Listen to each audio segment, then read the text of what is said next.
Hey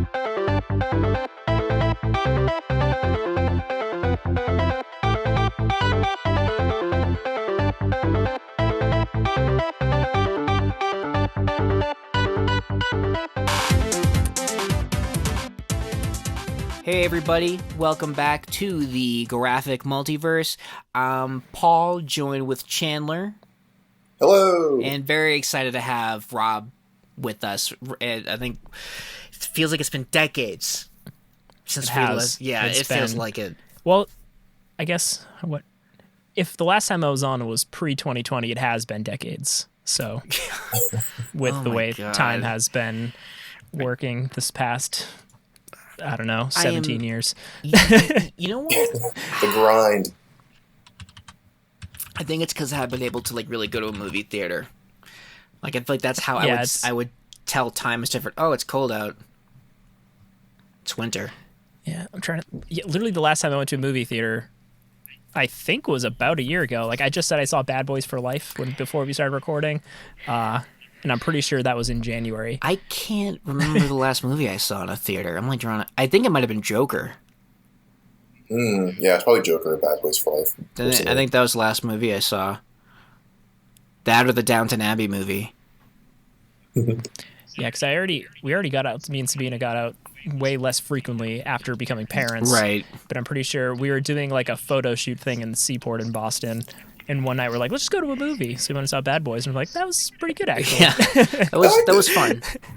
It was it was worth the wait. I think I'm glad it didn't. Yeah, it was a solid trilogy. Yes, I'm a fan of all three of those movies. Yes, who knows? Maybe we'll even get more. I kind of got the impression they were teasing a new generation. Yeah, the Bad Boys cinematic universe. Oh god, that would be amazing. And then Sam Jackson shows up at the post-credit scene. You think you're the only bad boy in the universe? Yes. That would be great. This recruits them for S.H.I.E.L.D. That I would watch that movie. Will Smith and Martin Lawrence, S.H.I.E.L.D. agents. Do you remember hearing I think it wasn't even just a rumor. I think it was a potential for existing at some point, but a Men in Black and 21 Jump Street crossover movie. I remember hearing about that. I remember hearing that was a thing. I think if Lord and Miller actually were in charge of, I think that would have been amazing. It would have been ridiculous, but hey, man, as long as it's a good story, I don't care what it's about or who's in it. Just if I'm entertained, then that's all I want. Exactly. It can be as fucking crazy and weird and stupid, but as long as I forget I'm watching a movie, you will have my undying love. I'm a very large Men in Black 1 is one of my favorite movies actually. Yeah. Which I didn't even realize, but I forget what that website's called. You just aimlessly sit there and you click on which movie you like better. Oh, Flick chart, I want to say, or something. And then I think Jay actually posted it in our group chat once. Maybe. But I remember it may have been back in college when I was just bored. I would just sit in the library at Suffolk and just click on movie posters for hours. And my top 10 lists got consolidated, and Men in Black was 6, and I'm huh.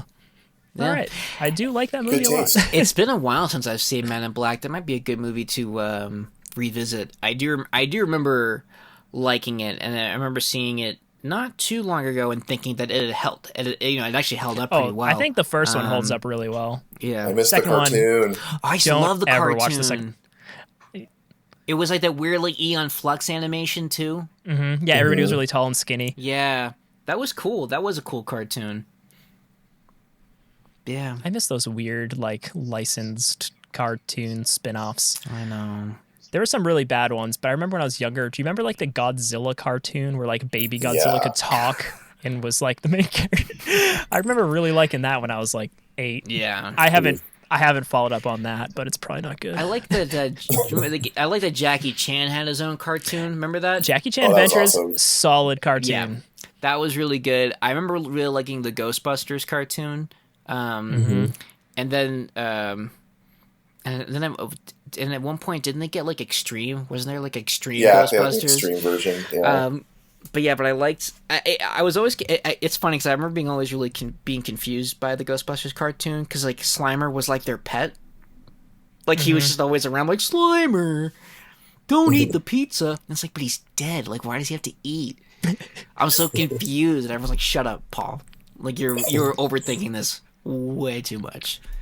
This whole pandemic and like the delay of movie releases and stuff, like, wasn't there supposed to be a the new Ghostbusters movie? Was that supposed to come out last year? Afterlife. Yeah, that got delayed. And we were supposed to have a Bond movie, like, April.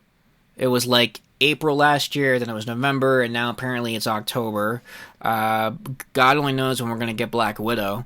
I think I was hoping Disney would pull, like, a Disney Plus surprise on that one, but it makes sense. They're gonna, whenever they wait to release that, it'll make $1 billion. I'm sure. So. Well, and I think with Black Widow, because I think it's already out of continuity, I feel like it doesn't really kind of affect other productions coming out.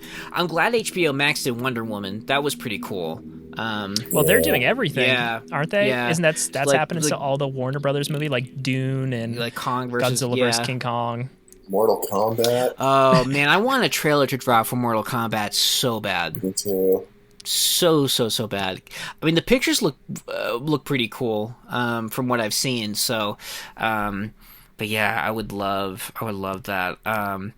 But yeah, I hope they make that very like a good 90s type action movie. Like, it's just people fighting in a tournament. Like, I miss those movies. Like, have you ever seen The Quest with Jean-Claude Van Damme? Yes, I've seen it. It's literally, it's the story of Street Fighter 2. It's just a bunch of people from around the world in a tournament, and they all fight differently. Yeah.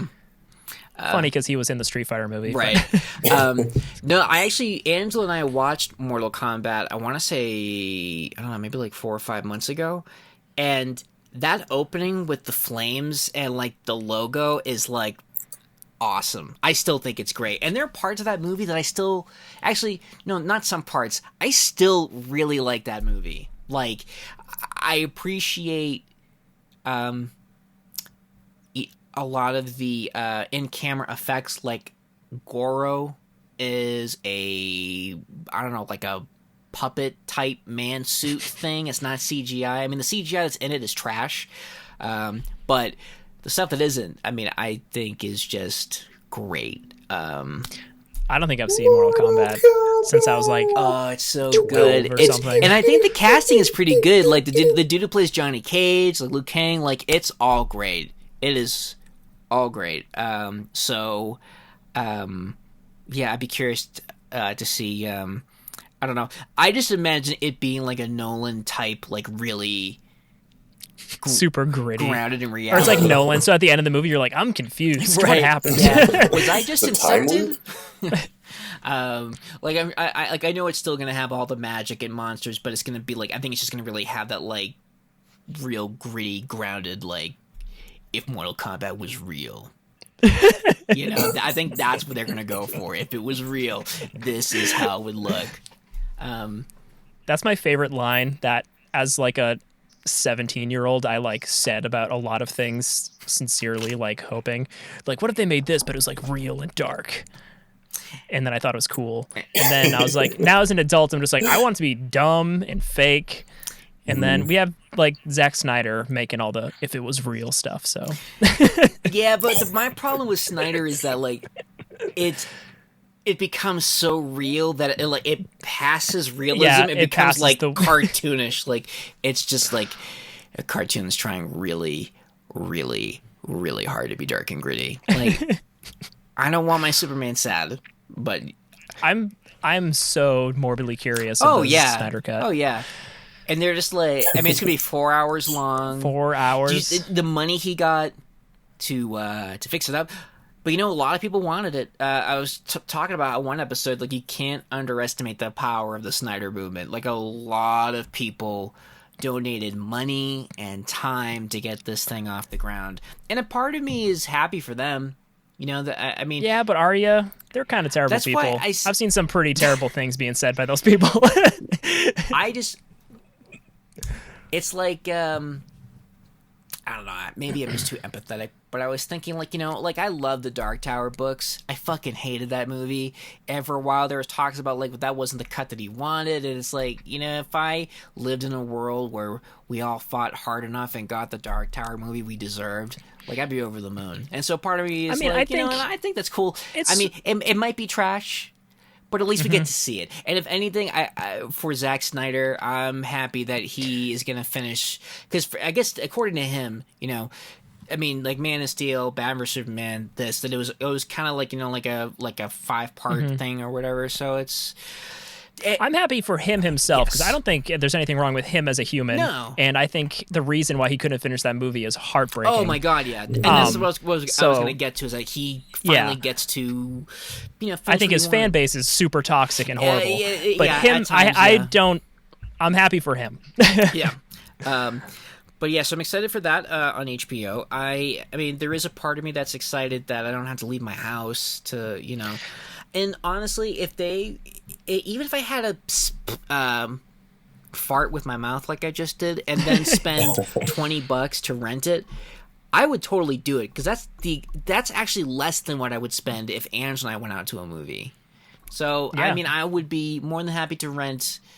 Or, spend $20 to rent something from the comfort of my home if it meant supporting the studios and, all of the streaming services to keep it running. I would totally do it. And it's part of me is like, come on, drop Black Widow. Do it. I mean, Disney Plus is killing it right now, so. Dude, Mandalorian, that show still has no right to be that good. It has like, for me, you want to talk about lists? I don't think I know. I know that in my mind, if I include all of the movies and the shows, I think Mandalorian and Rogue One, it's like neck and neck for number one. Like, I think it's better than any of the movies. And this is like Empire Strikes Back at like a solid 2.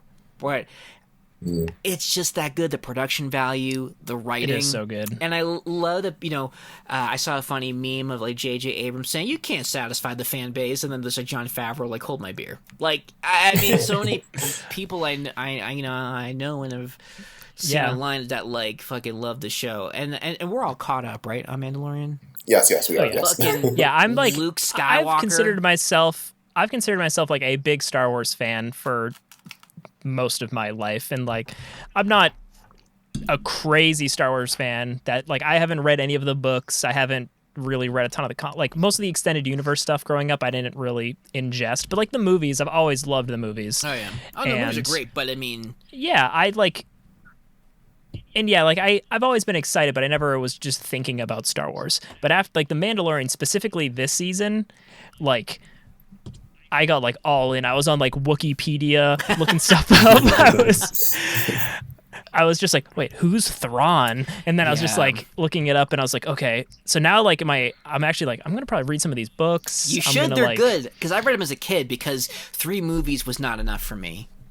Oh, I know. But like, so Timothy Zahn, the guy who like created Thrawn, like he's known as like the best Star Wars book guy, and my dumb nerd brain won't let me go back and read those old books because I know it's not canon.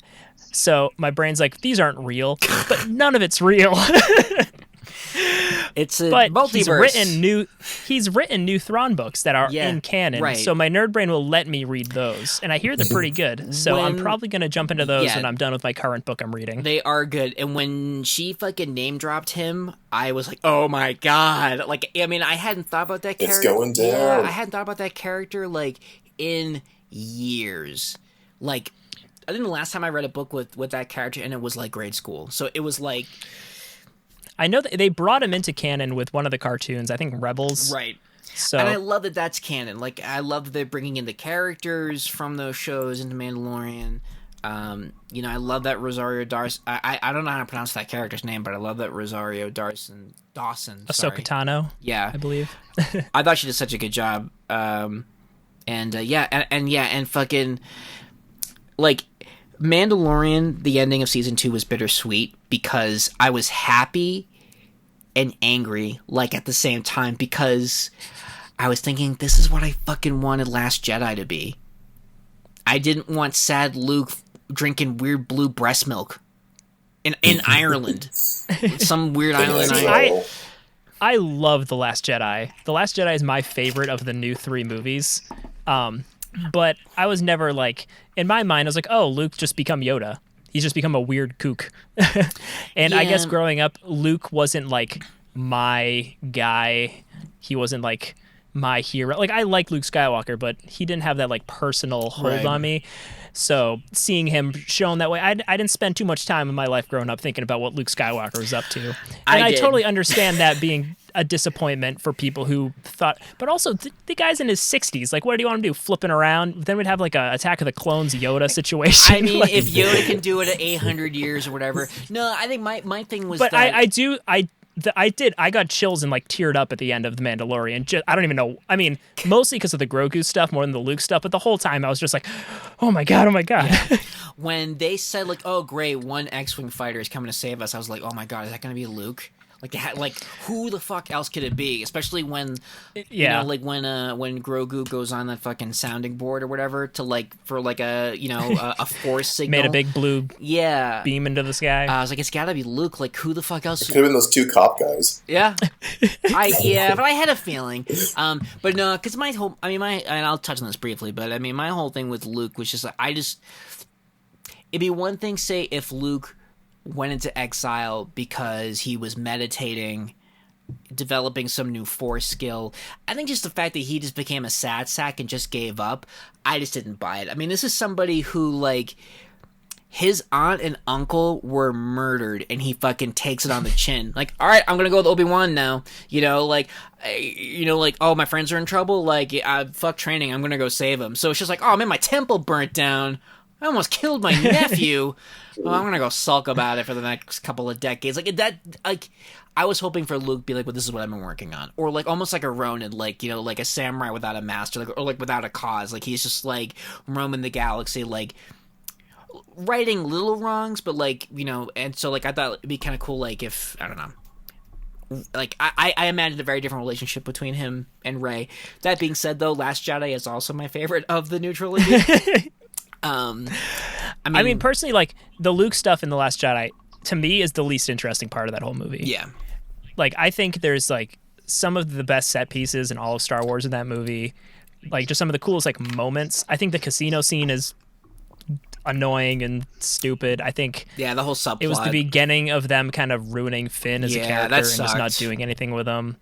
Visually I thought it was cool. I like the characters. I loved the idea that anybody can be a Jedi. Yes. It's like, it's not just the Skywalker. Like like the little kid at the end, I was like, yeah, that's what I loved. Right. And that's why the last Abrams one, when they're like, no, that's you gotta be related to somebody. That's fucking stupid. Well, I hate was like, but I thought you said I was a son of nobody. Yes, but your parents, they were the children of somebody. So by proxy, it's like, what the fuck? Like it felt like it was like a round robin scenario. Like, okay, now it's your turn. And it's like, okay, well, I'm gonna undo all of, like, I feel like that was what Rian Johnson did. Like, like he kind of undid what Abrams set up from the first movie. Like, breaking up like. Was a Darth Adam Driver's helmet and shit like that, and then the next movie, oh no, wait, I'm gonna glue that back together. What's more? Yeah, like more. I love Kylo Ren. Like he's my favorite character throughout the whole new trilogy. Just like Adam Driver was like, he was trying to hold that trilogy together. Like, yeah, there was just, and I really liked the weird mind chemistry nonsense of him and Rey. I thought all that stuff was cool. Will you put a shirt on? Like, I love that. Yeah, no, I mean, there's a lot of good stuff. I think the thing I'm just kind of bummed about was when that first trailer came out for Force Awakens, it's like, wait, you have a Jedi, no, sorry, you have a stormtrooper, a black stormtrooper who goes AWOL, and now you see him with a lightsaber, like, fighting like a Sith Lord. I'm like, where is that movie? Like, I want to see more of that. Like, that storyline alone, like... I wish they got to... I think... if we got to get a J.J. Abrams trilogy and then the Rian Johnson trilogy separate, would have been the best. Yeah, I think because we could have got to see one full vision and another, and they wouldn't have conflicted with each other. Yeah, I agree with that. But The Mandalorian, take my money. Well, and with Mandalorian being so gosh darn good, I wasn't nearly as worried about the Marvel stuff. And then when they released trailers for like Loki, Falcon Winter Soldier, Vision, like it all looked movie quality. Even for WandaVision, I mean, it's like in a sitcom world.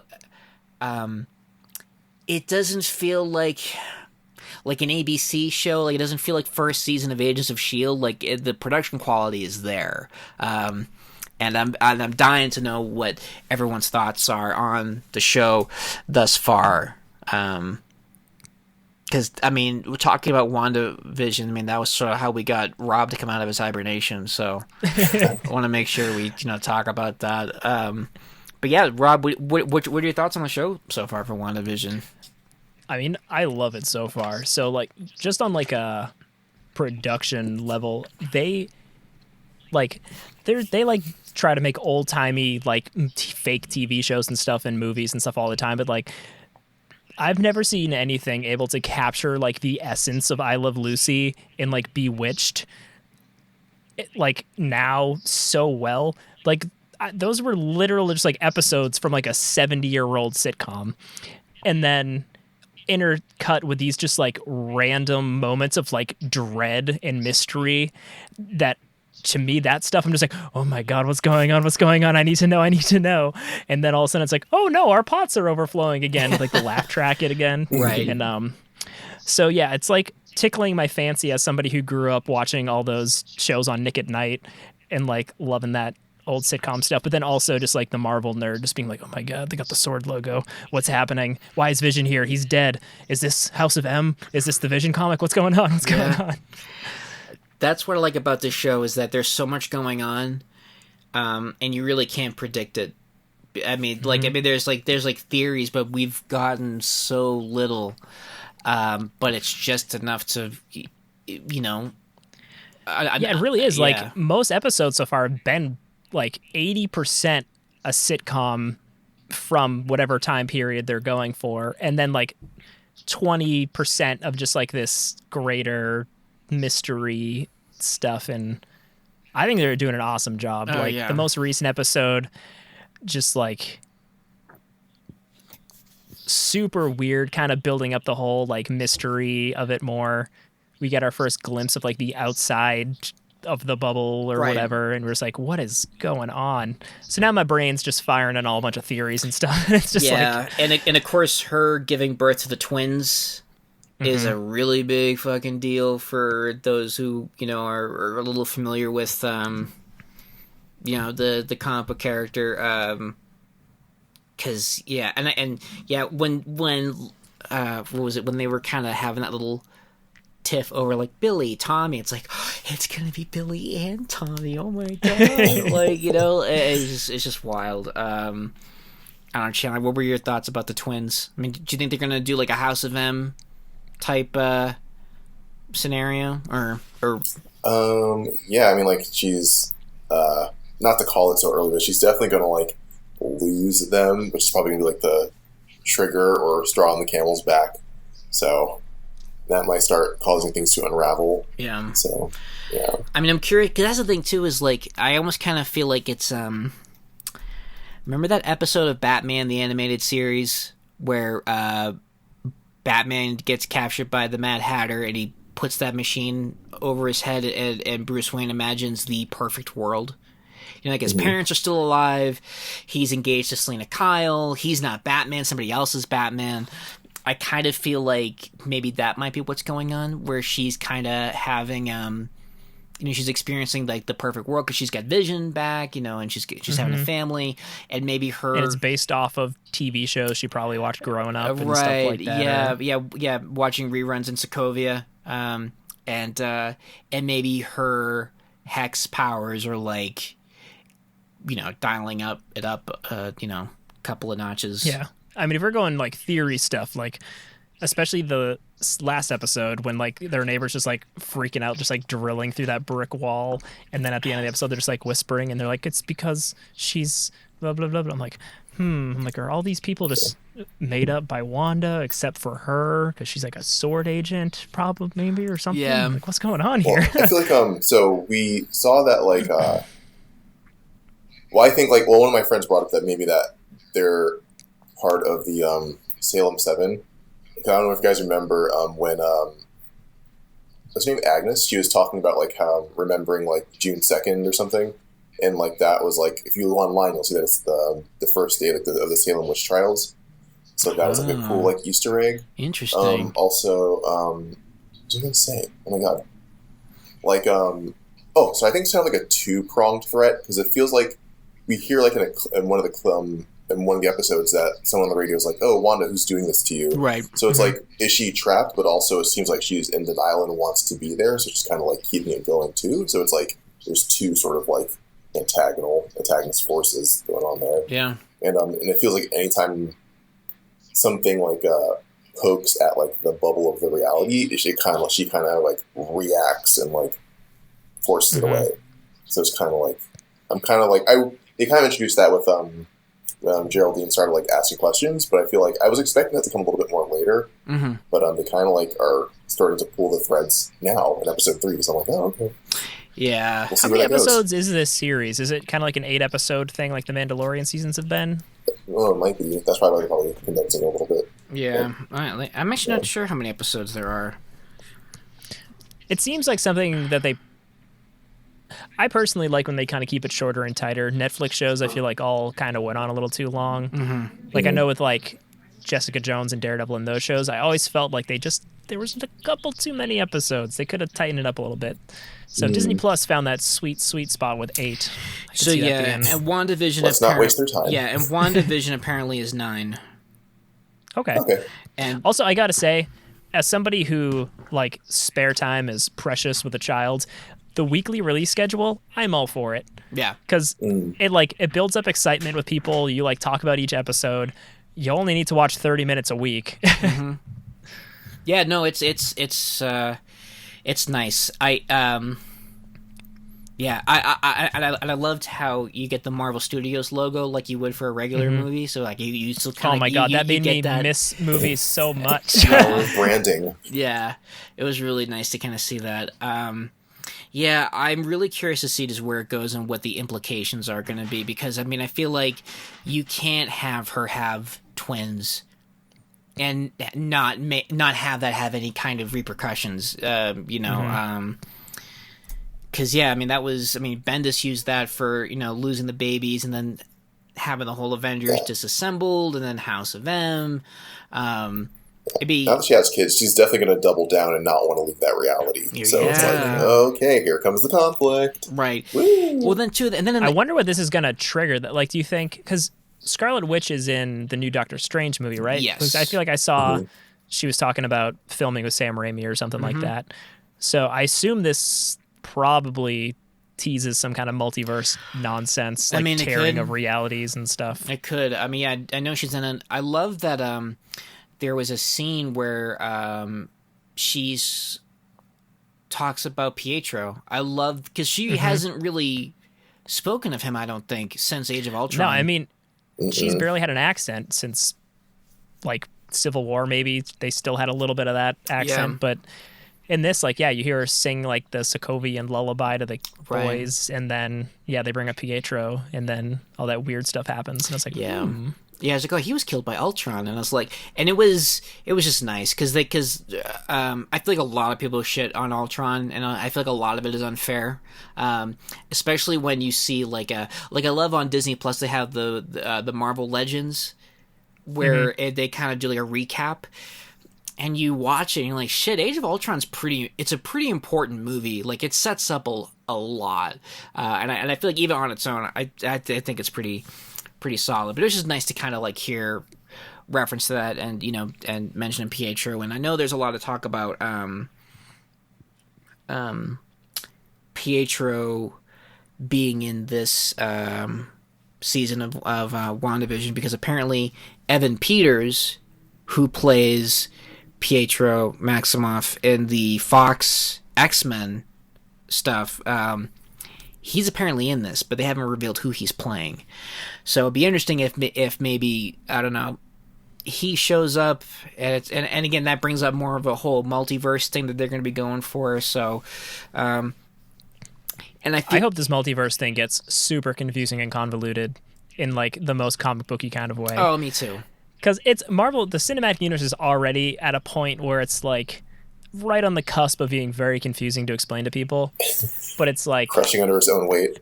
But it's not like regular comic books where it's like I haven't read X-Men in like a year and I'm like I have no idea what the hell's going on. Yeah. But yeah, no, just like seeing the slate of stuff coming out, it's like this is gonna get like it's gonna get juicy fast. Yeah. Well, and like with the Spider-Man stuff when they're like Tobey Maguire and Andrew Garfield, and the number one rumor I care about the most is having Daredevil come back. Yes. Like Charlie Cox. I'm just like, please bring him back, please. If you can only save one, just save him. Yeah, just please. I mean, his Daredevil is just too good to pass up. Like, because that would just be a wasted opportunity, a waste of resources. I mean, I think like the Netflix shows in general, like I think Iron Fist was kind of a turd personally. Yeah, but I was let down.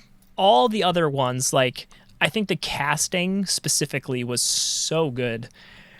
Like everybody in Daredevil, like Daredevil's a perfect. Like I think Punisher, like John the casting Bernthal. of Punisher, like he is so good as Punisher.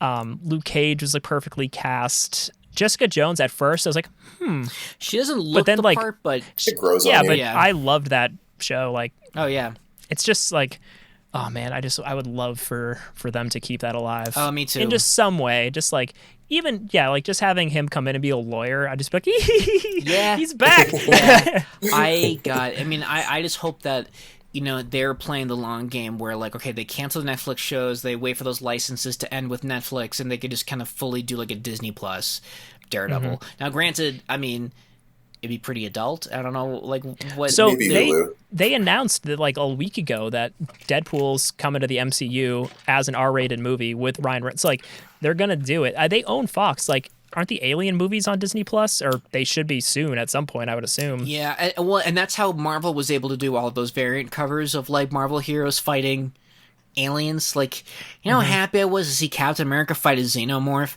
That was something I didn't know I wanted. As soon as the Alien movies are on Disney Plus, I mean, everything's fair game. A little kid can go from like watching Cars to accidentally watching a dude's chest explode. And Predator. That was Fox too. So I mean, it's that should be the multiverse of madness. Have Doctor Strange fight predators and aliens with John McClane. It'll be all of those crazy 90s crossover comics. It's like Spawn and Cable fighting the Xenomorphs. Wolverine and Batman become the same person. Dark Claw. I mean, no, I remember being at work, and again, I work in finances, and the only time I ever got excited about the fucking market news was when they were talking about Disney and Fox having this deal, and I was like, oh my god, this is gonna be amazing. And my first thought was X-Men. I was like, oh my god. That's like all the nerds. Like, I just remember hearing it's like, wait, Disney might get Fox. We're just like, oh my god. Because Disney had, at that point, they already like had the weird Sony thing with Spider-Man. So we're just like, oh my god, they could all come home. I want that so bad. Like, I can't tell you. Can you just imagine how great it would have been to have Wolverine be an Avenger? There's time. I mean, it may not be Hugh Jackman, but I mean, it's I don't know how they're gonna do it. But just the fact that it's gonna happen. I think and I think it's probably smart, even though I want it to happen sooner, for them to wait, put some distance behind all the Fox stuff. So by the time it does happen, people aren't like, that's not the X-Men. Right. It'll be like, oh no, that's fine, that's the X-Men. Well, and also too, I mean, especially how they're going to introduce mutants, because I mean they put so much effort into Wanda and Pietro being miracles and not mutants, which I feel like worked out in their benefit, especially for the Infinity Saga. I think, like Wanda being powered by the Infinity Stone, like I thought that was really cool. I think it worked with how she fought Vision in Civil War and Thanos. But I'm curious to see how they're going to introduce the mutants, and it's definitely something I don't want them to rush through. So take their time. Honestly, with that. I feel like if they did a Disney Plus type show or something, could even work, just so they don't have to like jam the origin stories or something, because I feel like, I mean, you kind of want like Professor X to be older, not like old, but like right. I need somebody to play Xavier who's old enough to play the part for like a decade, and not be like, you know, like I don't want a fucking Dumbledore scenario where he dies and we get to cast somebody else. Like get somebody. But like, if you cast somebody who was like 50.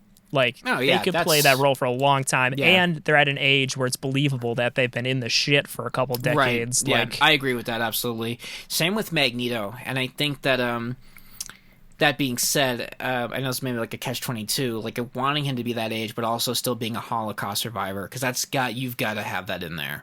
Which, I just say, I don't know, fucking have the iron in his blood slow his aging. I don't give a shit. Just make it work. Like, you know what I mean? Like, you could do that. At this point, we got multiverse nonsense. Like, yeah.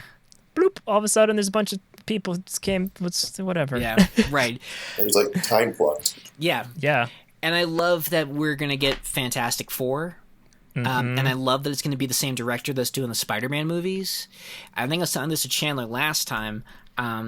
That would be great if you have that same director, because then you could do like a cool, Johnny Storm, Peter Parker friendship.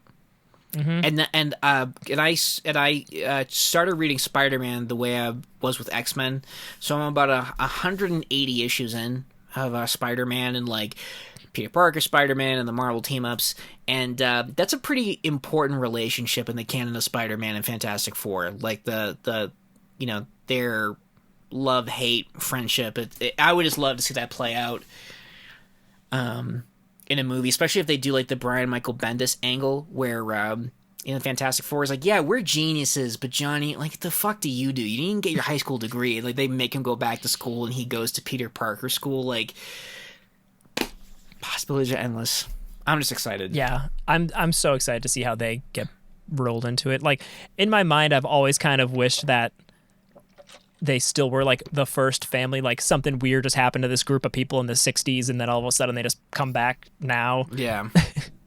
And they still might do that. And I feel like they kind of did something similar with Ant-Man with the quantum realm, but who knows, maybe I don't know. They were there too. Yeah. I mean, hanging out. I think it'd be great, especially if they could have all of the gadgets that Reed Richards creates, have it super Kirby inspired stylistically. And I think it'd be great. Yeah. I'm super excited for that. I'm super interested in like what approach they would take for casting and like age wise where they'll be.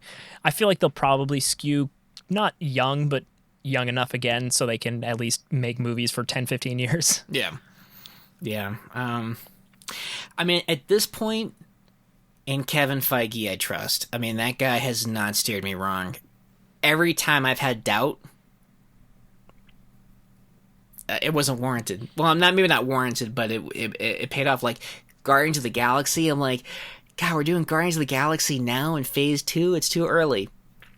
Perfect. Chef's kiss. Ant-Man, I was super nervous about Ant-Man, especially because, not just because of the character, but because of just all the production issues that were going on. Right stuff. Yeah, and that was fantastic. I mean, for a movie that had a lot of hands in the fucking pot, it turned out pretty well. And the sequel was great, too.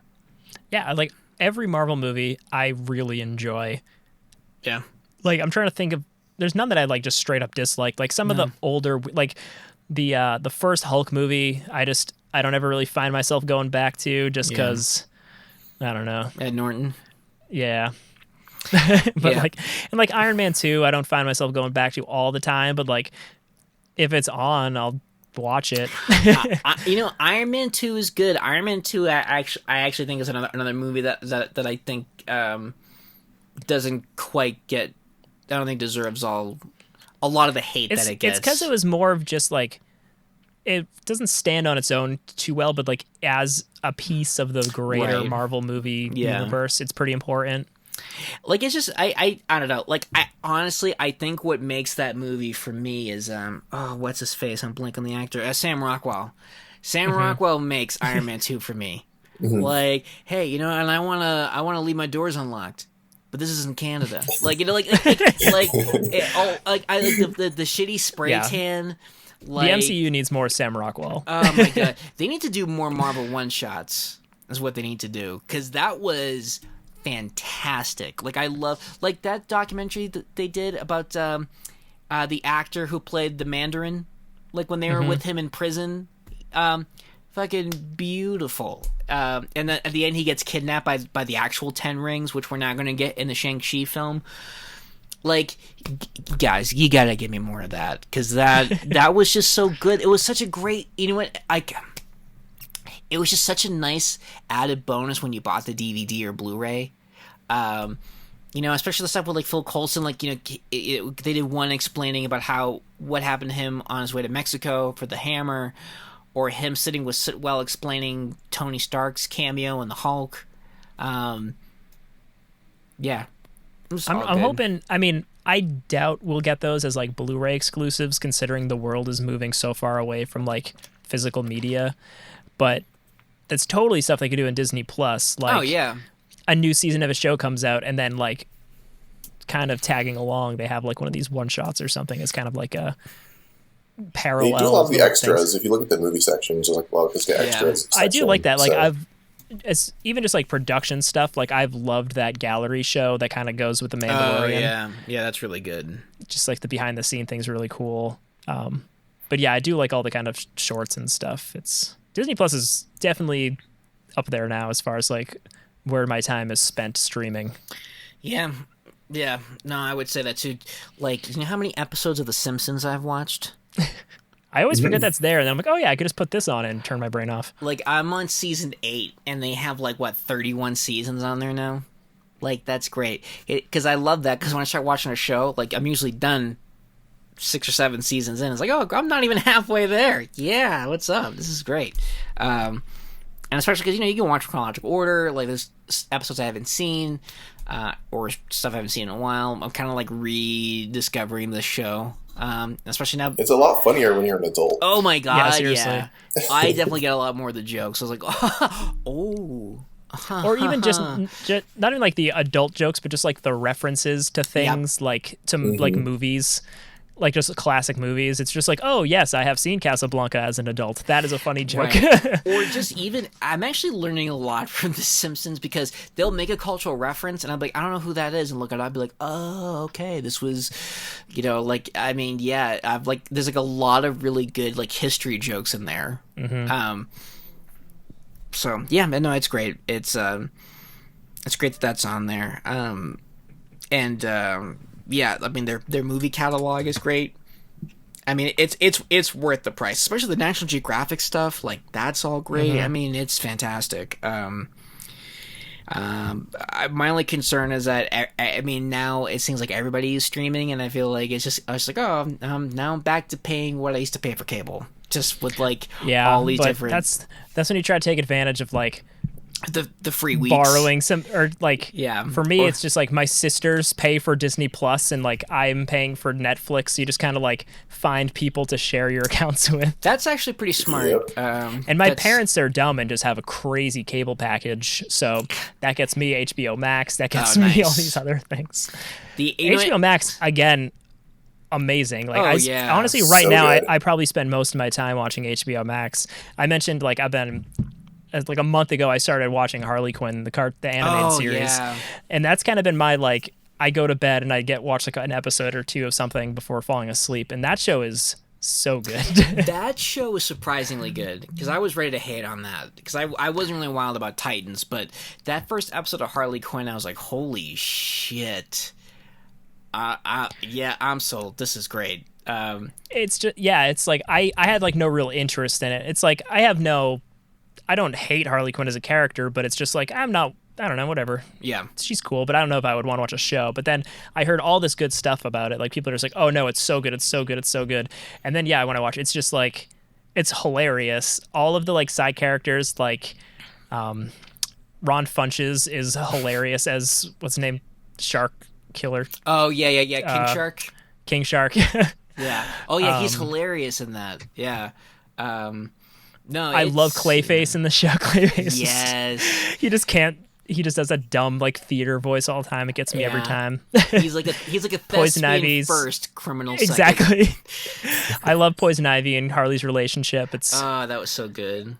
And I haven't finished yet. I still have a couple more episodes to go, but it's my only complaint is that I kind of don't like Jim Gordon being a sad sack. But I love Jim Gordon. I mean, it works in the context of the show. I'll say that. I just think it's like it's just a fun. It's like one of just those silly cartoons that would have been on like Adult Swim like a decade ago or something. But it's really good. I mean, the animation is great. I love the character design, and I think the story is great. And I like that they didn't hang on, her trying to get out of the Joker's shadow. Like once that kind of gets taken care of, like season 2 was like its own thing. Like I like that wasn't like it's season 5 and she's still trying to get out of the shadow. Like it was great for a good season 1 arc. I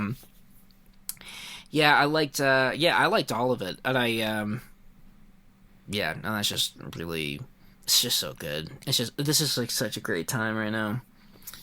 Fan wise, but yeah, HBO Max is great. I love all the old movies you can watch. What's it got, like a Turner Classics on there? Yeah, I've been spending a lot of time trying to catch up on just some like classics of various sorts, like things either I haven't seen or things that I saw a long time ago, just to like rewatch.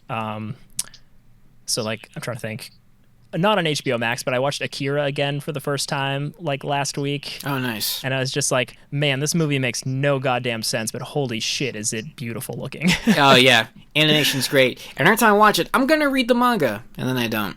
Exactly. Same thing. And then I looked up, like, first up, it's like, 6,000 pages or something. Yeah. But, like, holy crap, the manga's also beautiful. Like, just the art is insane and stuff. So I'm just like, yeah, I understand why this is famous as hell, because just I remember seeing it as a kid and be like, I don't know what's happening. It's gross and weird and dark. And as an adult, I'm just like, this is gross and weird and dark, but beautiful. Yeah. Seeing that as a kid was like a little traumatizing for me. I was like, oh my god, what kind that was like one of the first like anime. Like I like Dragon Ball Z, and I was like, I like Dragon Ball Z, and then I went to the anime section of like the video store in my town. That was like 6 VHS tapes, and of course it was probably like My Neighbor Totoro and like Akira. And as like a little boy, I was like, oh man, that movie looks cool. Yeah. Meanwhile, I totally should have got Totoro.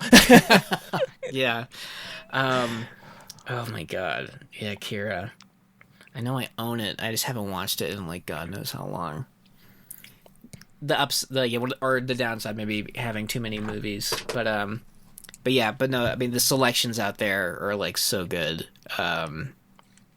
Even like Shudder, I got a subscription for that, but that's like dirt cheap. It's like $5 a month, and they have so many cool old horror movies like I've never heard of that are like actually pretty cool. Like a lot of cool cult movie type stuff. So yeah, that's one of the ones I like. Maybe I'll jump in like in October when I'm in the Halloween mood. Yeah, get like a month subscription to it, and then it's great. They got like a ton of old like Peter Cushing horror movies. Yeah, it's great. Yeah, actually, this past Halloween, I think both on Shudder and HBO Max, I watched a bunch of like Christopher Lee Dracula movies. Oof. Some great, some not so much. It's like, wow, I just saw a bar wench like cry for 45 minutes and then Dracula killed her. It's like, why in the hell? Why? Like, who fucking wrote this? Like, who was like, hey, you know what we should do? Let's have a bar wench be upset for like 45 minutes because. The blood supply hasn't arrived yet, and we're on a tight schedule, and like get dead, man. No. But it's all great though. So many good things to watch. It's like a catch-22 though. Like I was thinking, like I'll be like, kind of back to what we were saying earlier about how, like when everybody wasn't working. Like I mean, I would have loved to have just fucking watched a bunch of movies all the time. But you need money for those subscriptions, so it's like it's a double-edged sword. Yeah, I was just thinking, I'm just like, man, people who are unemployed like me but don't have a toddler, you can get a lot done. Yep. Yeah. And Yeah, it can get overwhelming, and it's to the point where when I want to watch a movie and I can't do it easily legally on the internet, I get angry. Like, Yeah. There's a podcast I listen to hosted by Paul Scheer called Oh, Unspooled. great podcast. It's amazing. The first season was just they went through every episode or all 100 AFI's top lists or whatever, Yeah. and now they just do other random ones.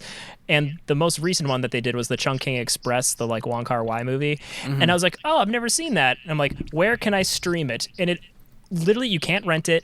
You can't buy it digitally. The only way you can watch it is to get a subscription to the Criterion channel. And it's like, Christ, how much does that cost? it's like $12 a month or something. Oh, and it's okay. like, not that I wouldn't want to watch Criterion, but I don't have time. I'm like, just Yeah. let me give you $6 to rent it, Yeah. or like, and like, or I can buy a DVD, but it's like, I'm trying to like DVD, downsize my right. collections. Yeah. I ripped all of my DVD collection this year and made like a Plex server, so That's I can just cool. like access it all digitally, and I just have a tub of DVDs in the back somewhere, and I'm like, That's cool. That's how I was about Pickpocket, which is the Bresson movie that you and I saw at Suffolk, and because I really liked it and I wanted to watch it again. But yeah, like you can't really. I mean, it's on iTunes, but you have to rent it. And it's like I would just rather buy it, and that's actually why I just went out and bought, because I want all the features. Like I want all the Criterion. I mean, the stuff. Criterion Collection physical discs are awesome because you get like the nice book. There's a Yeah. ton of special features and stuff like that. So I would still buy those, and like they look nice on a shelf. Their like bindings look like nice books and stuff. Yes. Like I have all the Chaplin movies on Criterion, and That's like cool. Paths of Glory from Kubrick. I got that one. Oh, that's awesome. And like that would be nice on a shelf because I can just get a small little Criterion section. I don't need like 17 IKEA shelves Yeah. and like with like, I don't even know, like a Rob Schneider movie I bought when I was 9 or something. Paths of Glory, Deuce Bigelow, Mel Gigolo, regarding Oh, it's Henry. worse. I think I literally have like the Animal, where he, like, I put I don't even animal remember. parts in you. and like the Hot Chick. Oh my god. That is funny. Yeah, I got a lot of bad movies on my Plex server, but I don't know. But now it's there, and It's now there. you If I'm can- like, and now Max I can wonder inherit how the that. Hot Chick. I wonder what Rachel McAdams' first role in a Rob Schneider movie was like. Oh my god, it's fantastic. It's a great little catalog. Mm-hmm. But I think it's a good mix. Like, 'cause sometimes you gotta watch, some dumb shit. Oh, of course. I watched Happy Gilmore 3 days ago. Oh, I laughed a fair amount. yeah. Didn't regret my time there.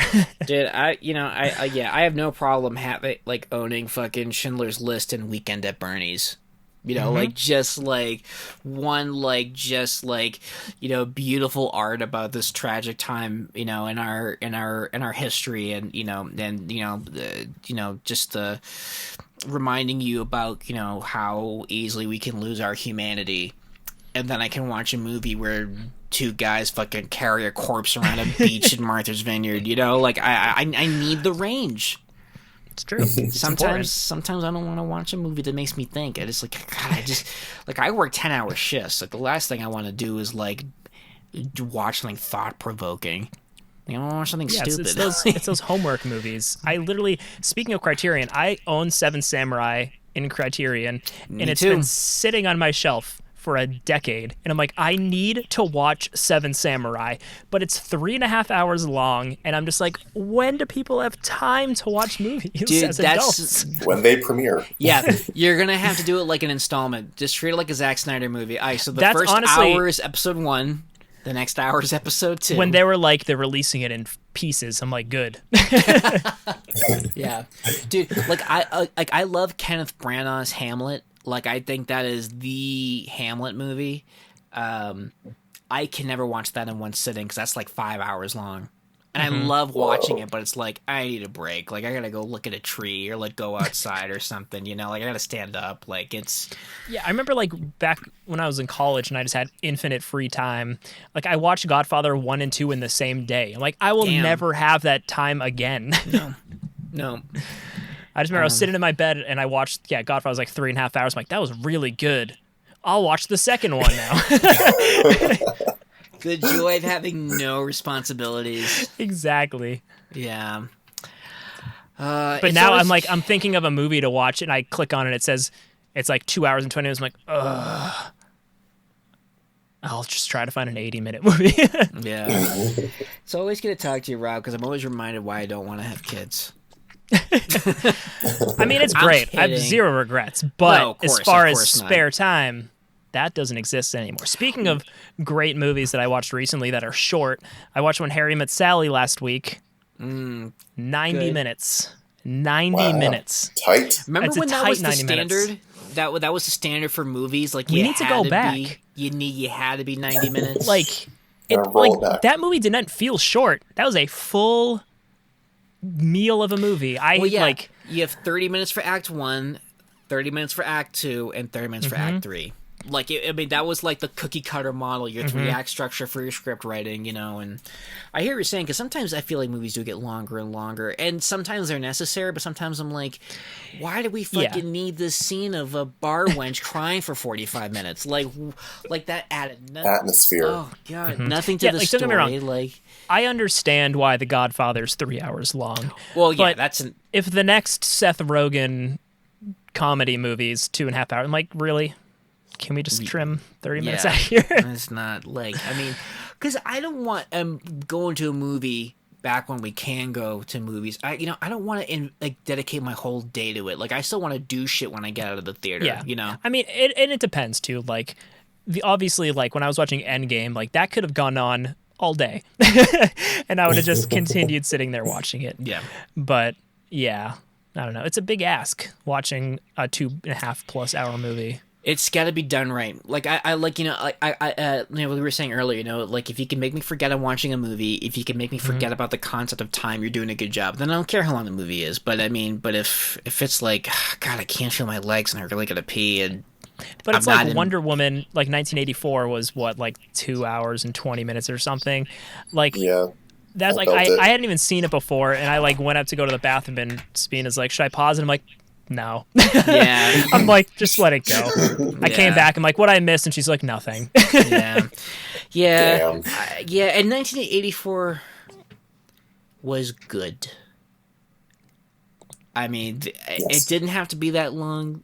I didn't like hate my life for watching it, but like it felt long. Like towards the end, I was just like, is this just over yet? And the more I think about it, the less I like it, but still it was just like, yeah, I mean, it wasn't, we've suffered through worse superhero movies, and there was a lot to like about that movie, but yeah, I don't know. For me, it's just the more I think of the weird Steve Trevor taking over a strange man's body that gets darker and darker. So especially like I didn't even think about it, but at the end of the movie when she sees that dude, they totally had fucked at that point. He had no idea. Yeah. Weird. He's just like, she's pretty, and in her head she's like, I banged this dude thinking it was another dude. Yeah. Good God. Nice weather we're having, huh? Yeah, you're playing a dude. Pretend to be another dude. Why did it have to be like that? Why couldn't they just have him come back? Yeah, like, what's the point of it? It was literally Quantum Leap. Yeah, they just made like this dude was just granting wishes. Like she wanted him back. Boom, he's back. And then she needs to take it back. He goes away. Yeah, you didn't have to like. I don't know. Cast this guy to be Chris Pine's skin puppet. Jesus, I don't even know. Yeah. Oh Lord. Yeah, I don't know. That scene. Like the more I think, especially even like when he first walks in, it's just a guy saying words, and I'm just like, who's this guy? And why is she looking like that? And then it like the camera does the Michael Bay thing, and then it's Chris Pine. I'm like, what? Yeah. How? Yeah, and how does she know? Like, can she only see him as Chris Pine, or like? But like there's a scene he looks in the mirror, and it's the guy. Yeah, Quantum Leap. Like it's just like. Yeah, I don't know. I don't. It's like, I think I like this guy. Like. Well, you should, because you fucking stole his life. Yeah, like, what if she didn't take her wish back? like that guy, what if that dude was working on like a cure for like diabetes and he was really close to getting it, and then all of a sudden, yeah, wife and kids, what the, that's, like, it's so fucked up the more you think about it. Yeah, the wife comes home, her husband's in bed with like a supermodel. He's like, what the fuck's going on here? Or like, what if he had to pick up his mom from the hospital? She's like, well, it's been waiting 20 minutes. Like, Diana like puts the lasso of truth around his wife, and she's like, this doesn't make it any better. This is super fucked up. Why'd you buy a ticket to Egypt? I wish you were dead. Yeah, it's a weird movie. Super weird movie. It is. It is. I did like seeing her learn to fly. Yeah. That was kind of cool. I thought the beginning in the mall was fun. She like winked at the little girl. I'm like, if the whole movie's like this, I'm so down. And then it wasn't. But and also it's just like, why did it have to be in the 80s? Like, I feel like the only reason why they did that was so that like they make Diana look less of an asshole for being inactive since World War One. Yeah, aesthetic. Yeah, right. I mean, I feel like that was kind of like, make it we have to show not that she's age or something. I don't know. Yeah, productive. The 80s are hot right now, you know. That's true. Stranger Wondrous Things. Or something. We got a date for season 4 of Stranger Things, didn't we? Recently? Maybe. I don't know. There's so much has happened. So much has come and gone. I'm so behind. Yeah. I don't know. I mean, I was actually surprised by Stranger Things season 3 because I thought like 1 and 2 was kind of like, you know, those just the right amount for that story, you know, and it kind of felt like it was a conclusion, even though like people said there was a cliffhanger. It's like, no, you just see this shadow spider and a reflection of like a puddle. I don't call that like a, you know, it's like it's still out there, but like whatever. But I actually thought season 3 was pretty solid. I was like, wow. I thought it was fun. They kept it shorter, which was nice. Yes, like I've been saying, it wasn't. I feel like 25 season 2. episodes. I feel like there was a couple too many episodes, but it was like 3 or 4 episodes or something. It was tight. It was tight and it was lean, and that's how seasons should be. Especially like sitcoms, whatever, because there's no like arc, but you know, like WandaVision, stuff like that. I think, you know, lean is better. Lean, mean, streaming machine. But yeah, I'm so excited for so many things coming to Disney Plus specifically. Dude, Loki when they posted that like Star Wars and Marvel shit coming out, I was just like, what the what? I remember being at Comic-Con in 2012, and they posted 4 movie titles. I think I like texted you, Paul. I was like, they're making a Guardians of the Galaxy movie. I actually remember that. When you texted me Winter Soldier, I nearly lost my shit. Like, oh my God. It was just like, it was literally like 4 movie titles, and I was just like, it was holy like, shit. You were like, dude, ready? Okay, Guardians of the Galaxy, Cap Winter Soldier, Thor Dark World, and Iron Man 3. I'm like, that is the least impressive title, but I'm so excited. And now they're just like, here's the next 76 years of Disney Plus. Dude, Book of Boba Full Fett. roadmap. That's going to be That cool. wasn't even on the thing. They're just popping them out. They're just like, I mean, yeah. Like Catholic rabbits. They're just pumping out shows. But yeah, like the Loki trailer looks super good. I'm super excited for that. Winter Soldier and Falcon looks super good. Oh my God. Yeah. What If looks amazing. Like, yes. Just inject all of these things into my veins. Yeah. And also at some point we'll get the Robert Pattinson Batman. Mm-hmm. Which I'm actually kind of sweet. I was surprised. I'm not surprised that because I thought he would be a good Batman, but I don't know what I was expecting, but it wasn't that, and I liked it. I think Nirvana was a nice touch, and I like the look of it. I like how Penguin looks. Like, it's kind of cool to get like a comic book humanoid Penguin and not the Tim Burton sewer monstrosity, which I love, by the way. I'm not knocking that, but it's kind of cool to get like a gangster Penguin and not, my parents didn't love me. You know, like, so, yeah, I'm really, yeah, all good stuff. And of course, and we also get James Gunn's Suicide Squad. That looks cool. Mm-hmm. So yeah, all kinds of good stuff all around. Yeah, it's just so weird because I usually had a pretty good sense of like when things were coming out, and it's just like, oh, cool. So I get to see Black Widow in May, and then we get to see this in November, and I'm just like, I don't know when anything comes out until like a week before when it's just like it's coming to Netflix, and I'm like, ooh, okay. Or they just keep changing it, like April, November, October, 2030. Like, Jesus Christ! Like, I mean, are they really like holding out for I mean, they must be for the movie theater dollars, you know? It's like, oh, we're gonna lose all this money if we stream it. But it's like, will you? I don't know. I mean, what was that movie that Tom Holland did? It was an animated movie with Chris Pratt. Onward. I mean, that was gonna be a theater release, and they put it on Disney Plus. I mean, Mulan.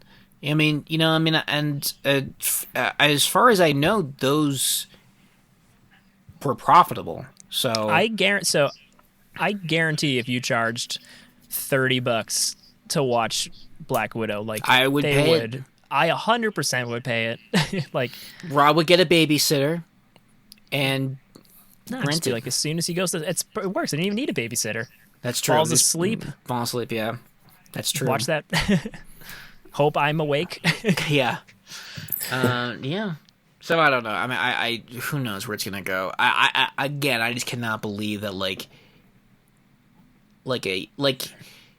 a year ago this month, I was in the hospital for a sinus infection, and I remember being drilled about had I been in China, you know, and like all this talk about COVID, and thinking, oh yeah, I think I heard something about something in China, you know, and it's just crazy that like you look at that to where we are now, and it's like, holy shit. Well, literally a year ago this weekend, I was having a birthday party for Max, and I had like 30 people come in and out of my house, and like, oh my god, yeah. Now that would be like a horror movie. Now, like the people who would leave. Now it's like don't blow the candles. Yeah, last year having a bunch of people over to 3 of us sitting in the kitchen together. Like, oh god, I know, it's wild. It's just so fucking crazy to think about. God damn, what a weird year. I know. God, I can't wait to get injected to that sweet, sweet vaccine. Yeah. I don't know. Daywalker. Like, my cousin's a doctor. He's had both of his shots. My aunt, who lives next door, is a nurse. She's got both their shots. I'm like, oh, I'm so jealous. Yeah. What do they just, like, call you when it's ready? Or when it's your turn? I have no idea. I know in Massachusetts they're turning Gillette Stadium, like where the Patriots play, into like a mega vaccine place eventually, and that's like 6 minutes from where I live. So that's good. I'm hoping once that happens, I can just drive in and be like, hey, can I get some of this? It's so funny because I live in Colorado now, but I still think in terms of the geography of living in Southie. I'm like, oh god, that's so far. That is a drive.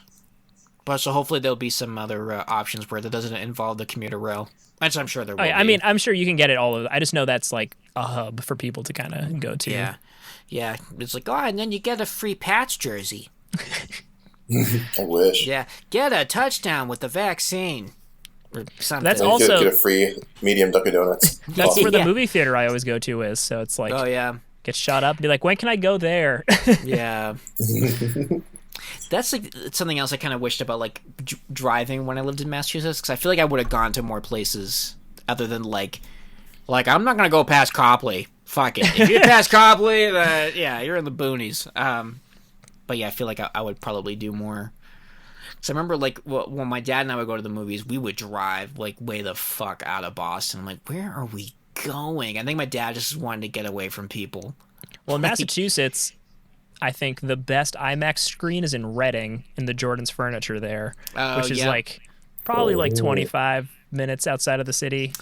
Well, yeah, my dad and I would go to that. There's also a theater in Randolph that he like really liked. Randolph had a really nice show. It still has a really nice showcase. Yeah, I think that was it. I remember we always used to go to that one. That was like that one recent, as in a year or so ago. They got all recliners and stuff in there now, trying to make it a little nicer. Yeah. And like the plexiglass screen in between seats. Yeah, I'm sure that's what they have now. I don't even know. Or like watch it backfire because it's just all reflective and it's like it affects your There's been times where it's just like I mean, again, we couldn't get a babysitter, so it wouldn't matter. But I'm just like, what if I went at like 11 a.m. on a Tuesday? I wore like 4 masks. I sat in the very back. Like, what are the odds? What are the odds? I mean, a part of me wanted to go do that while wearing like my Breaking Bad Halloween costume, the biohazard suit. It's like, oh my god, did something happen? Like, can I get one? Too much? Yeah, I think if I was like a single man living by myself, I probably would have done it. Just like put 2 masks on and sat in the corner like, yeah, I miss movies too much. Yeah. Nothing to lose. Oh my god, can you imagine? Because like I'm not going to risk my life to go to Applebee's, but I was thinking about it for Tenet. Speak for yourself. That'd be hilarious. Just the biohazard suit. Can I get one for Tenet, please? Which I still haven't seen yet. Me either. I want to. I hear great Again, things. I assume it's over 2 hours long, so. And also assume that you'll be confused because it's also Chris Nolan. Yeah, so that's a nap time one for me. Yeah. It's like, I liked it, I don't know what happened, which is kind of the consensus from people I talked to who did see it. It was great, the action was great, it looked cool, I don't know what happened. I'm like, hey, Nolan. That's how I felt watching Akira, so I'm fine for that. There you go. I feel like if you're not confusing your audience, you're not doing something right. Mm-hmm.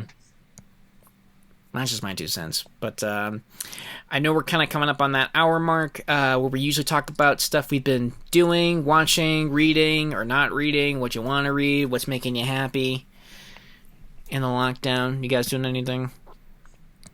I got back on the saddle recently and kept watching Titans season 1. I'm on episode like 11 Oh, now. okay. Yeah, that. Yeah. It's I like it. It's just kind of goofy at parts. I'm just like, okay, it's guys. really goofy at parts. Yeah, I think the whole like fuck Batman. It's like, okay, calm down. I think know I you're watched- really trying hard to be cool. I think I only watched the very first episode of that, and I think it was whenever it came out on like the DC Universe thing. I think I borrowed like your login, Paul, and watched like the very first episode. But yeah, I haven't really jumped into any of the other DC stuff. But I hear Doom Patrol is awesome, so I'll probably try to watch that at some point. Yeah, I heard good things about that. I did like Swamp Thing, and then I guess CW took that over. But the first few episodes of that I actually thought were really good because that was like a horror movie. That was like, I was like, oh man, this is like, it kind of just had like a cool John Carpenter kind of feel to it. But good for you, Chandler, for jumping on Titans and sticking through it. I mean, it has heart. I like it. So, yeah, it definitely, it's earnest. Like I think it means well. Right. Yeah. How far are you in it? Are you like episode 11? I don't know how many ever in the first season. Probably 12. So Okay. I'm actually probably the penultimate. Got it. Like we just saw. If you guys don't care about spoilers. Trigon appears. Oh, yeah. I watched all of season 1, and I don't know how I did it. Like, I feel like you're stronger than I am, because there were points where I was just like, I think the only reason why I watched it was because some people at work were watching it, and I just kind of wanted to, be part of, like, the water cooler talk. But yeah, oof. I just like certain characters. I just want to see what they're doing. So I mean, some of the casting is good. I actually like the kid who plays Tim, Jason Todd. I like him, but also the kid who plays Nightwing. Brenton Thwaites. Yeah, I think he's good. I love Minka Kelly as Dove. Yeah, those are my favorite characters. Hawk and Dove. Really, me too. Oh my god. Yeah, they're so cool. Yeah. I thought they were great. I liked those actors. So, and I like they got what's his face from Game of Thrones to play Bruce Wayne, Ser Jorah. Yeah. And yeah. So it's got some good stuff in there. So let me know how season 2 is, because I tried. I tried. God knows I tried. I just don't know. Anything else you've been watching, reading, listening to? No, not really. Unfortunately. That's okay. I mean, thankfully we're all working, so I can't. I wasn't expecting a laundry list of all the things that you've been watching and reading. Right. Oh, sorry, I've been watching anime. My bad. I've been catching up on anime. Never mind. But that's for another episode. Yeah, sure. Okay. Well, we're watching Heaven's Design Team, which is like really kind of fun. It's just like these angels who look like regular people. They're in heaven, and like they're responsible for designing all the animals that are on Earth because God's too busy, so he outsourced it to a bunch of angels. So it kind of like just kind of breaks down like how like animals are designed, like makes it really funny and like makes you think about things that you never really thought about, like how like if like a animal's neck is too long, they'll pass out. So it's kind of like it's like really interesting and funny. That's cool. It sounds cute. It's very cute. All right, I like cute, especially these times.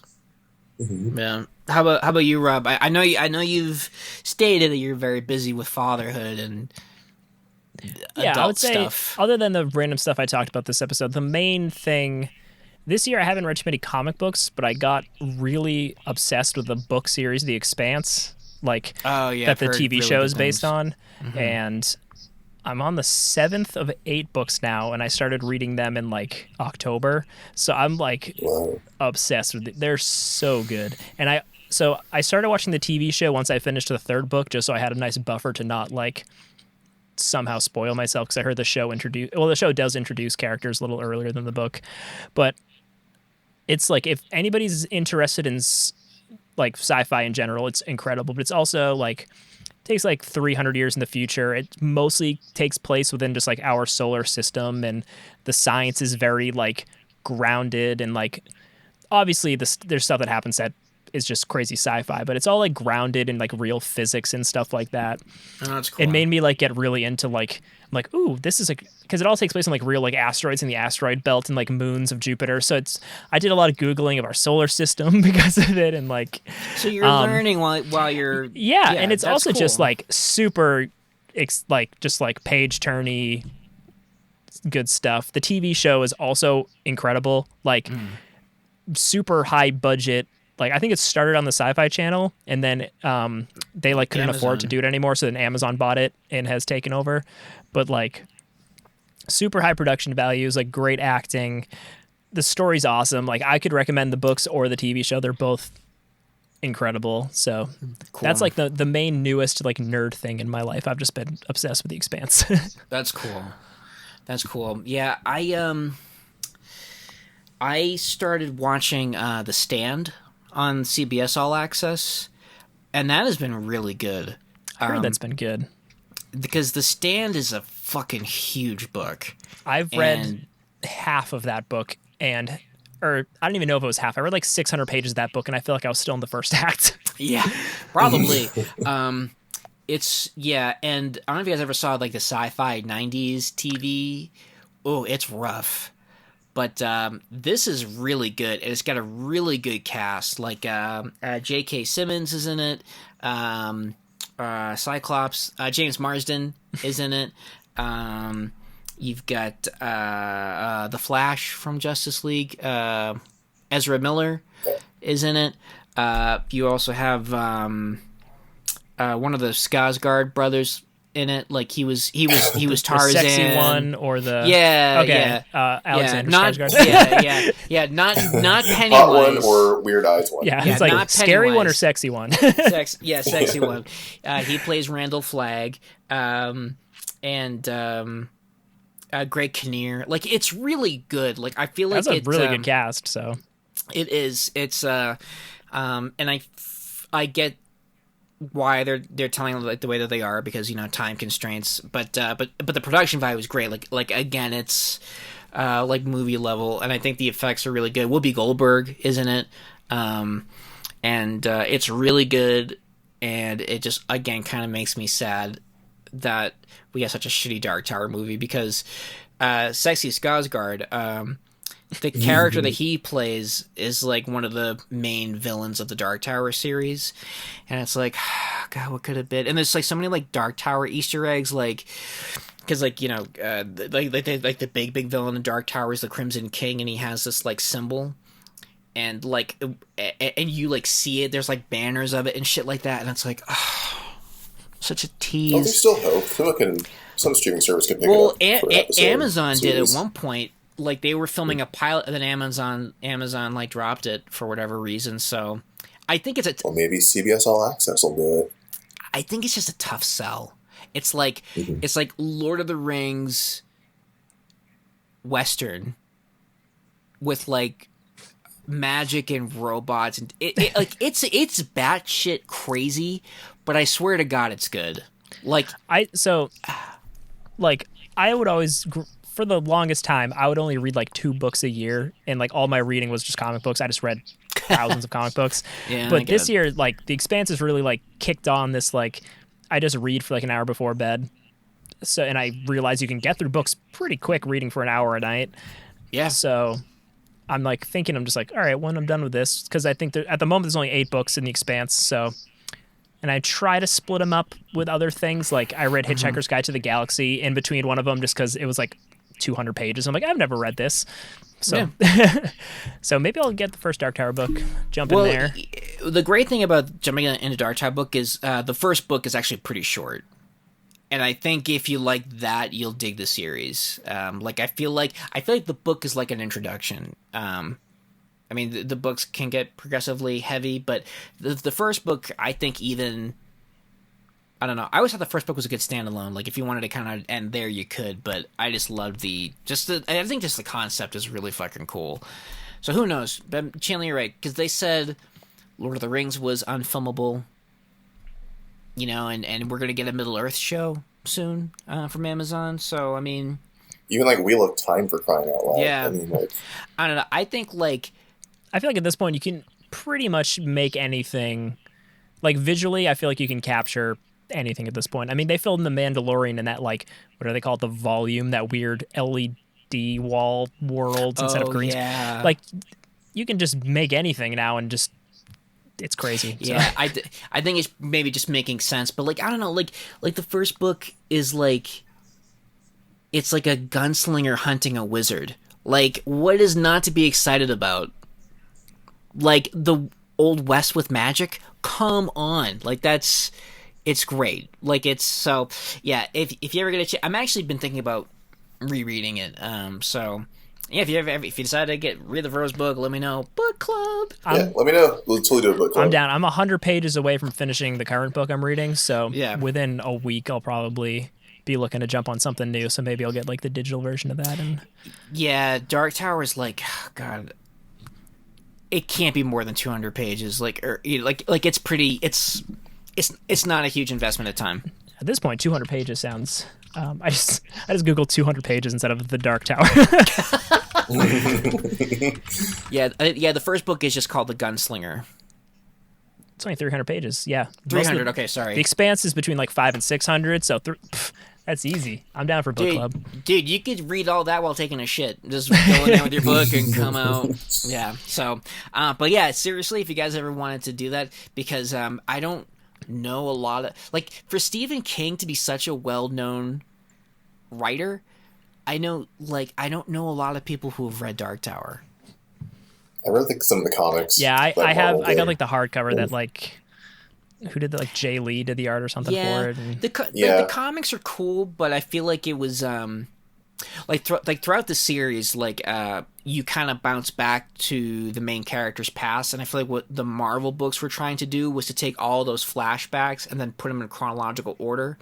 So it's not quite the way that Stephen King. I mean, Stephen King was okay with it because Robin Firth, his Dark Tower assistant, like she wrote a compendium for Dark Tower. So I mean, obviously he was fine with it, but it's just not. It's not the reading order that he. Original vision. Yeah. So I mean, and I feel like I don't know. No, that makes sense. Yeah, I'm looking. So the second book is 463, then 512, then 787. So you can tell the further it went, Stephen King was just like, no one's going to tell me to stop. Well, it's funny because the fourth book I think is probably the longest or second to longest in the series, and the fourth book is my favorite, Wizard and Glass. Like that book is like one big flashback. So a lot of the Dark Tower like comics comes from that, but it's just cool. Like I loved it. Like I think if you like sci-fi and westerns, I mean, I've always been interested in reading it, and now knowing that the first book is only 300 pages, it's like the movie thing. It's like when you hear a movie's 3 hours long, it's like you hear a book 700 pages, you're like, ugh. 300 pages, that's like a week and a half tops. That's always been my selling point for Dark Tower. I'm like, the first book is short. You don't like it, then you saved yourself the thousands of pages. But if you like it, then you're a bit more willing to, read the longer books. Gateway drug. That's what I'm all about, baby. Getting them all hooked. Once that's done. Sweet. As soon as I'm done with the current book I'm reading, dude, let me know seriously, because I've been thinking about going back to that world. That seems like a book series that I could go to like Savers or a thrift store and just get all of them for a nickel a piece. Yeah, Maybe I'll check that out. Yeah, well, there are some cool editions that are illustrated,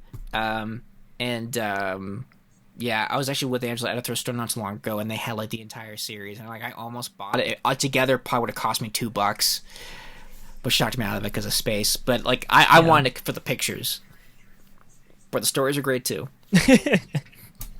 Not just for the pictures, but yeah. Well, this has been awesome, Rob. So great to have you back. Yeah. I know life is crazy and everything's upside down, and you know, and things were kind of crazy before the world went upside down with being a new dad and everything. But hopefully we can do this again soon, because like we miss you, man. It was such a great time just catching up and shooting the shit and whatnot. Yeah, I haven't talked deep nerd in a while, so it feels good. Yeah, it's like your therapy, Yeah. Yeah. From what I don't know, but I feel better. Built up conversation about movies that I need to talk about. Right. Yeah. It's like, yeah. It's like, Max, what did you think about the third act of Endgame? I'm like, Max, that book had the sword logo on it, and he's just like, no. Pizza. Good stuff. Yeah. Good stuff. I taught him to just yell beef loudly randomly because I find it hilarious. So occasionally he'll just walk in a room and just go, beef! And I just laugh.